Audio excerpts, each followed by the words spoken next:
सासू सुनेच्या घरकामावरून भांडण झाले. त्यानंतर सुनेच्या हातून खूप मोठी चूक झाली. त्याची कोणी कल्पनाच करू शकत नाही. सकाळचे 7 वाजले होते. घरात नेहमीप्रमाणे गडबड सुरू होती. स्वयंपाकघरातून भांड्यांचा आवाज येत होता आणि हॉलमध्ये सासूबाई मोठमोठ्याने बोलत होत्या. नेहा, अजून झाडू झाला का नाही? इतका वेळ काय करतेस तू? सासूबाईने रागाने आवाज दिला. नेहा आधीच त्रासलेली होती. रात्री मुलाला ताप असल्यामुळे ती नीट झोपलीही नव्हती. तरी ती शांतपणे म्हणाली, आई, आधी स्वयंपाक करते, 5 मिनिटात करते झाडू. पण सासूबाईंचा राग अजून वाढला. आमच्या वेळेला आम्ही इतकं काम करायचो. आजकालच्या सुनांना फक्त कारण सांगायची सवय.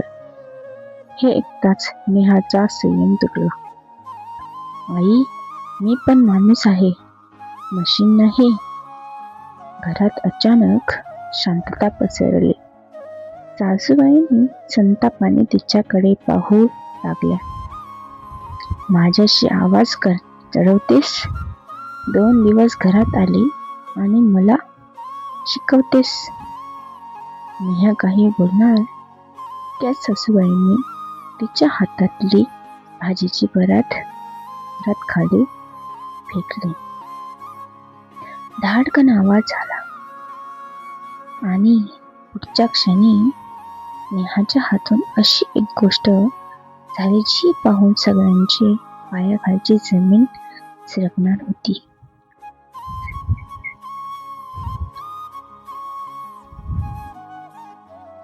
नेहाच्या डोळ्यात राग आणि अपमानाचं पाणी एकत्र जमलं होतं. सासूबाईंनी खाली फेकलेली भाजी सगळीकडे पसरली होती. घरभर शांतता होती, पण त्या शांततेतही तणाव स्पष्ट जाणवत होता. आई, प्रत्येक गोष्टीत माझी चूक असते का? नेहा थरथरत म्हणाली. हो, कारण तुला घर सांभाळायचं कधी शिकवलंच नाही. सासूबाई रागाने ओरडल्या. हे ऐकताच नेहा पूर्णपणे तुटली.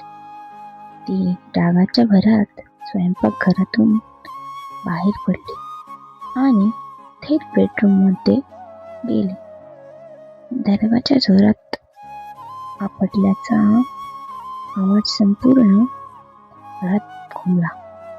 नेहा रडत बेडवर बसली. तिच्या मनात एका मागून एक विचार येत होते.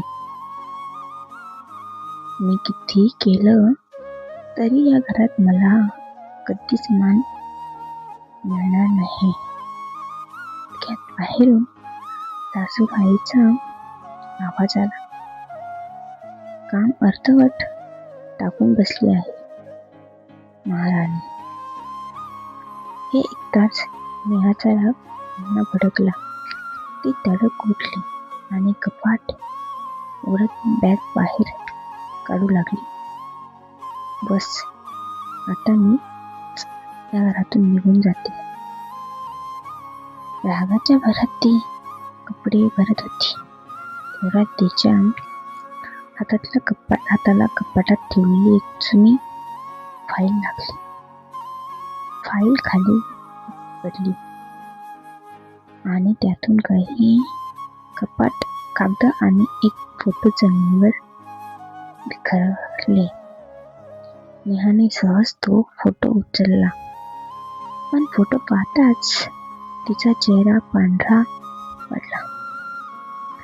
त्या फोटोत रोहित होता, सासूबाई होत्या आणि त्यांच्या सोबत एक छोटी मुलगी उभी होती. पण नेहाने त्या मुलीला आजपर्यंत कधीच पाहिलं नव्हतं. फोटोच्या मागे हे काहीतरी लिहिलं होतं. नेहाने थरथरत्या हातांनी फोटो उलटा केला आणि पुढच्या क्षणी तिच्या तोंडून किंकाळी बाहेर पडली. कारण त्या फोटोच्या मध्ये लिहिलं होतं, आमच्या घराचं सर्वात मोठं रहस्य. इतक्यात मागून दरवाजा हळूहळू उघडला आणि सासूबाई तिच्या अगदी मागे उभ्या होत्या.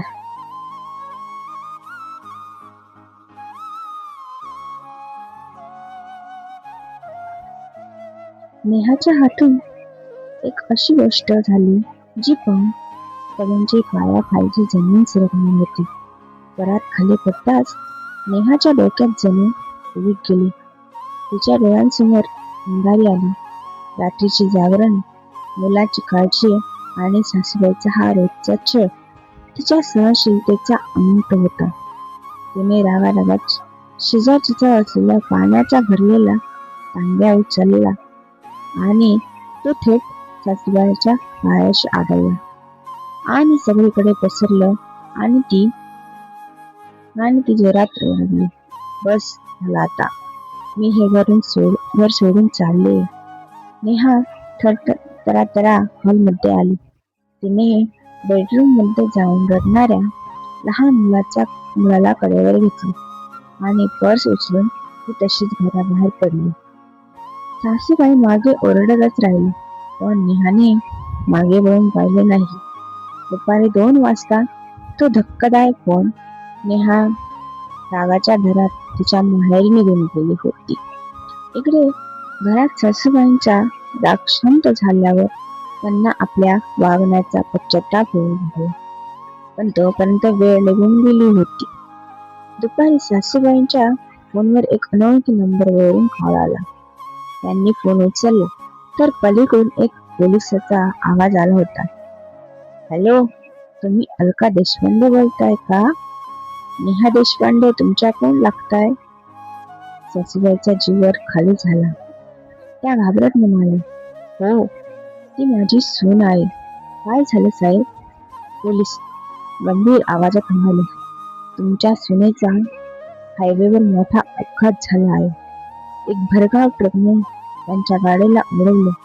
त्या स्वतः आणि सोबत लहान मूल पायाखालची जमीन सरकली.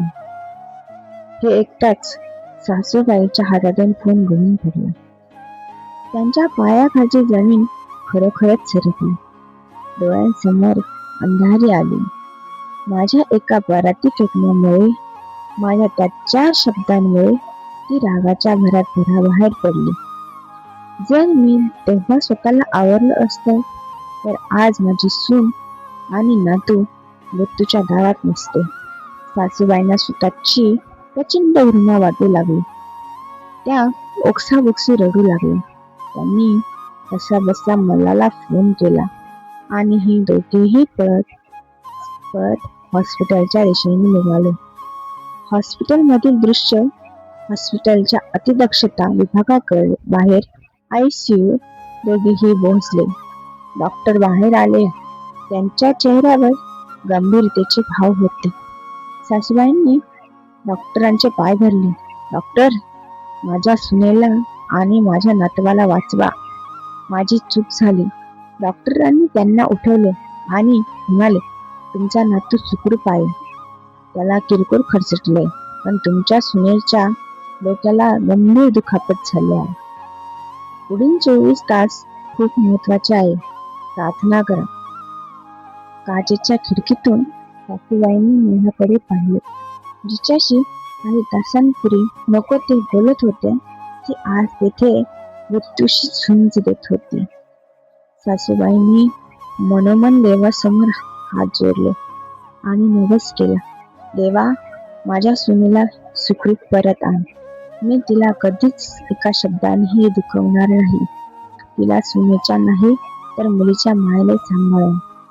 घरकामाच्या एका शिल्लक भांडणाने एका हसत्या खेळत्या कुटुंबाला उद्ध्वस्तेच्या उंबरठ्यावर आणून उभे केले.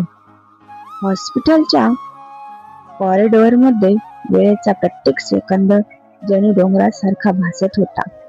सासूबाई डोळे मिटून देवाचा धावा करत होत्या. प्रत्येक मिनिटाला त्यांना नेहाने सकाळी म्हटलेले शब्द आठवत होते. मी पण माणूस आहे, मशीन नाही. आणि आज त्यांना त्या शब्दामागची नेहाची प्रचंड दमणूक आणि उद्बलता पूर्णपणे समजली होती. तेवढ्यात ICU चे दार उघडले आणि डॉक्टर बाहेर आले.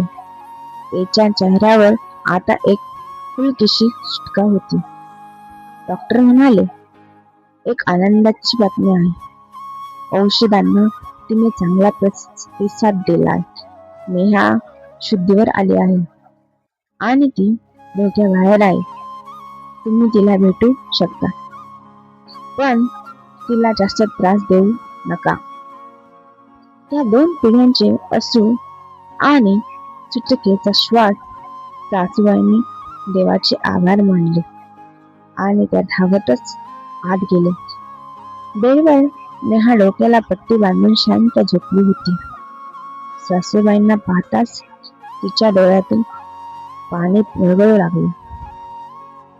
ती काही बोलणार तितक्यात सासूबाईंनी पुढे होऊन नेहाचा हात आपल्या हातात घेतला आणि तिच्या डोक्यावरून मायेने हात फिरवला. सासूबाई रडत म्हणाल्या, नेहा, मला माफ कर ग बाई. मी तुला कधीच समजून घेतलं नाही. कामाच्या नादात मी विसरून गेले होते की तू कोणाची तरी हक्काची मुलगी आहेस आणि या घरची लक्ष्मी आहेस. आज जर तुला काही झालं असतं तर मी स्वतःला कधीच माफ करू शकले नसते. नेहाने सासूबाईंचे अश्रू पुसले आणि अशक्त आवाजात म्हणाली, आई, चूक माझीही होती. मी हे रागाच्या भरात उलट बोलले आणि तशा स्थितीत बाहेर पडले. मला क्षमा करा. सासूबाईंनी लगेच तिच्या डोक्यावर हात ठेवला. आता जुनं काहीच काढायचं नाही. आता फक्त नवीन सुरुवात, एक नवा सलोखा. काही दिवसांनी नेहा बरी होऊन घरी परतली. पण आता ते घर बदललेले होते. सकाळी 7 वाजले होते की पुन्हा भांड्यांचे आवाज येत होते. पण यावेळेस ते भांडणाचे नव्हते. आता स्वयंपाकघरात सासूबाई स्वतः चहा बनवत असायच्या आणि नेहाला म्हणायच्या, नेहा, तू आधी बाळाला दूध पाज आणि आराम कर. झाडू पोछा मी बघून देते. आपण दोघे मिळून काम करू, म्हणजे कोणावरच ताण येणार नाही. घरात आता टोमणे नव्हते, तर एकमेकांबद्दल आदर आणि प्रेम होते. एक मोठ्या अपघाताने आणि मृत्यूच्या भीतीने सासू सुनेच्या नात्यातील मीपणा संपवला होता आणि तिथे आपलेपणा निर्माण केला होता. एका चुकीने उद्ध्वस्त होणारे कुटुंब शेवटी समजूतदारपणामुळे कायमचे सवरले होते.